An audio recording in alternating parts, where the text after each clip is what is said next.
Welcome one and all to my new series where I'm going to be taking you through games that are cheap on Steam all the time and you should own. Because I'm going to try and steer you away from some games that you shouldn't own as well, because your Steam library tends to inflate like a teenager's ego. You don't know why it's so big, but it's effing huge. And the first game I'm going to take us through is Dragon Age, because I've been playing it a lot recently. I loved it when I had a PlayStation or Xbox, I can't remember what I had it on, but console. Scrub! But it's got loads of DLCs because, as you'll see here, like Witch Hunt Dragon Age Awakening, which actually links to the new game as well. So that's going to be amazing. But it's such a rich and complex RPG. So I'm going to take you through the sort of most basic steps of it just now. And also tell you why you should buy this game, because it is brilliant and it's like £5. So here we go. First and foremost, one of the beautiful things about it is just the environments. And as you'll see here, this is actually one of the early environments, so it's not quite as good. You know, you've not got flames everywhere. It's got nice, interesting characters as well. Like, this is just sort of standard merchant stuff. Just going to take you through the basic inventory stuff, and because it's very RPG dungeon crawlery, in that it's all about how you want to stuff as much stuff into your inventory as possible, just like cram your bag full of swords and armor and stuff that you sell on at a later date, and that's fairly good as well. You've got, as you can see, the sort of different materials that stuff's made from. So obviously there's a good item progression, which always bugs me about some games. There's not great item progression, and the next step as well is character creation, and I've not actually got any footage of the character creator, but it's really rich. It's kind of like the Bethesda one in that you can sort of change a lot of your face and everything. I'm a cool little ginger dwarf because ginger dwarfs are awesome. You can go dwarf, an elf, or a human. You can go a warrior, a rogue, or mage, and they all break off later into different sections or different subcategories, if you will, allowing for greater customization within a role. So you could be like a warrior that steals people's health and stuff like that. It's really cool, but that's a bit too in-depth, so I'm not going to go over that just now. Another reason to get this game is because the characters and the world are really rich and interesting. You got like mages that can be possessed by demons, so they're controlled by Templars, and the Chantry don't like them. The Chantry are like the sort of church and stuff. The mages are kind of outcast and downtrodden, but they're super powerful. So there's like this really strange power dynamic that goes on. And there you see Ten Loghain and the King having a little discussion about their battle plans. Guess which one the King is? He's in the gold armor. And they're discussing sort of whether they want to use the Grey Wardens. And there is the Grey Warden there. Duncan, who is a total rampant badass. And the Grey Wardens help fight the Darkspawn, which is like the main enemy at the moment. And they're the sort of main antagonists in this game. And you have to try and fight the Darkspawn Archdemon, who's like a fallen god, and he's been tainted, and he's like a giant dragon and stuff. It's awesome. So like there's really, really cool enemies that are like in sort of classic sort of fantasy armor, covered in horns and spikes and barbs and stuff. So there's, great enemies and rich character development. And character development, such as the level up system, which is really good as well. It's sort of standard, like they've not really broken any boundaries with it. It's just, you've got your standard strength, dexterity, cunning stuff that you put up. But you level up your NPC characters as well, because you get like a party, and you can see in the top left there I've got 2 counters, and you level up and sort of develop your NPC characters to suit your playstyle as well. So if you're like a really sort of close combat, high DPS rock'em and sock'em warrior, what you want is like good healers and like maybe someone else to take a lot of damage, so you'll have another tank, and you can equip up to 3 other people, so you have a party of 4, and you're going to want a rogue as well. Always have a rogue, because not being able to pick locks is really, really, really, really, really annoying. So yeah, you develop the other people's skills. At the moment I've not got that many people because I've just started playing the game again, so I've just got like Alistair, who's one of the people you start with. So that's, yeah, you get to level them up. It's very similar, and as you can see there in the sort of top right of his section, you can see Templar. So the Templars are these people that look after the mages, essentially, because the Templars are really good versus magic wielders. So it's their job to like kill mages who get out of line. It sounds really harsh, but it kind of is. You can get the sort of other, I think later, if you like source up Alistair a bit, like, you become Bezzy mates with him, then he teaches you how to be a Templar, and that's the later development of the characters and the classes. So you're not just stuck in one way of fighting, hit them with a two-handed sword, hit them with a two-handed sword. You get like a berserker, so you get to go nuts and like tear stuff apart, or you get to be a reaver, so you get to like feed off the blood of your enemies and stuff. And because, NPCs are stupid and rubbish, there is the tactics option.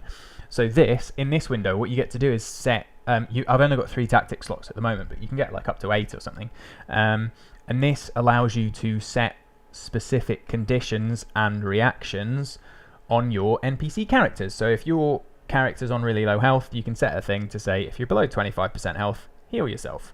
And when they're below 25% health, they'll heal themselves. Or if it's a mage who's a healer, when you're below 25% health, they can heal you, and you'll set it up so that they do that every time. And it really helps because NPCs are chronically retarded. So in this game, they're not. They're only as retarded as you. So they're only a little bit retarded.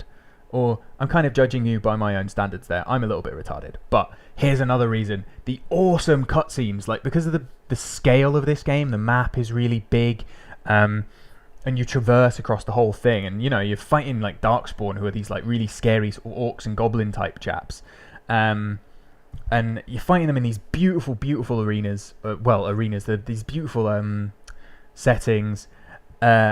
And you've got these Mabari hounds as well. They're like these weird bear dogs that people paint, and then they go and kill everyone, and that's a chantry person going down the middle there, making everyone smell nice before they die.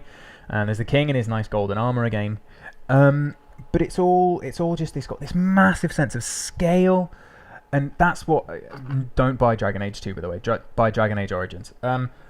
Dragon Age 2 kind of forgets the sense of scale, and it all takes place in like one city with one brief outing to the like Deep Roads or something, which is somewhere that you go to in this. And in this, you go across all of this continent, and you fight all these scary monsters, and you meet all these people, and you're actually given genuine choices to make. Because in most games, like Mass Effect or whatever, you're given a choice like punch a baby in the face, or don't punch a baby in the face. And it's kind of obvious which one the good choice is here, Whereas with this, because of the strange power dynamic between the mages and the Templars, you're often given choices that are like, oh, let this mage live, but the mage is potentially extremely dangerous, so he could go off and harm people, or you have to execute him, and that would be probably better for the greater good, but you have to make the cold-hearted decision to kill someone. And there's all these, there's much better choices in this than I think any other game that I've played, and the choices actually feel like you're making a choice. You're not just sort of, oh, I know that this is the Paragon option, to reference Mass Effect again, or this is the Renegade option. It's not just, oh, do you fuck the blue chick, or do you bone the chick in the suit all the time? Like, it's really boring choices that are kind of obvious, and you see them coming from a mile off. And this game doesn't do that to you. It doesn't force you through those gates, and it gives you like cool little companions and stuff. Like, you get a Mabari Hound as one of your team companions, but I always got really annoyed because it takes up a whole slot, and I was always warrior, so that would like never really much point for me to have a Mabari Hound with me, like, because they fill the same role that you do. But you can do that anyway because it's a role-playing game. You can do what you want. And there's like really cool like dynamics within the enemies and stuff as well. You've got like Grenlocks, which are little. You've got Herlocks, which are much bigger. You've got ogres, and then within those you've got sort of varying levels of like alpha are totally big and stuff like that. Yeah, and anyway, awesome, beautiful environments. And the combat. The combat is the last thing I want to get to, because part of me thinks it's the most disappointing thing as well, because it's not like smash 'em and grab 'em RPG combat where you just spam a button, spam a button, spam a button, and then you're like, block, block, block, and you're like trying to sort of mash all these buttons at once. It's quite sort of controlled. It's much more tactical. You pause it.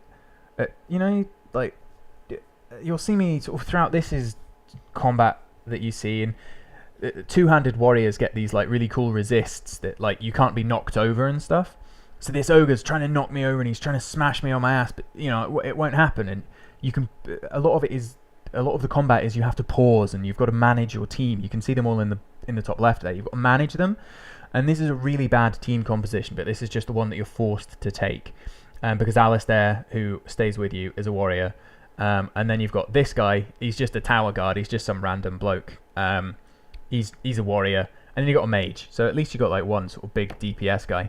And the mages in this, the magic is really strong, but magic also has friendly fire. You can turn it off if you don't want it, but I always like the idea that, if you're a mage and you start a giant firestorm, it's a giant firestorm. It's not a sentient beast. It's not going to just like not attack your own friendlies and stuff. And you can give people like giant flaming swords if you're the mage. You can enchant their weapons, and there's just so much depth to the combat. And this is what's really cool as well. There's like kill moves and stuff. So that ogre's just picked up my mage and is just going to pummel the crap out of him until he dies. Brilliant. And then the ogre makes the mistake of picking on me, and you get these like big kill moves. Put a big fucking sword through his chest. And then blood spurting everywhere, and stab him in the mouth. Yeah, awesome. So this was my breakdown of Dragon Age Origins by the Ultimate Edition. It gives you all the DLC.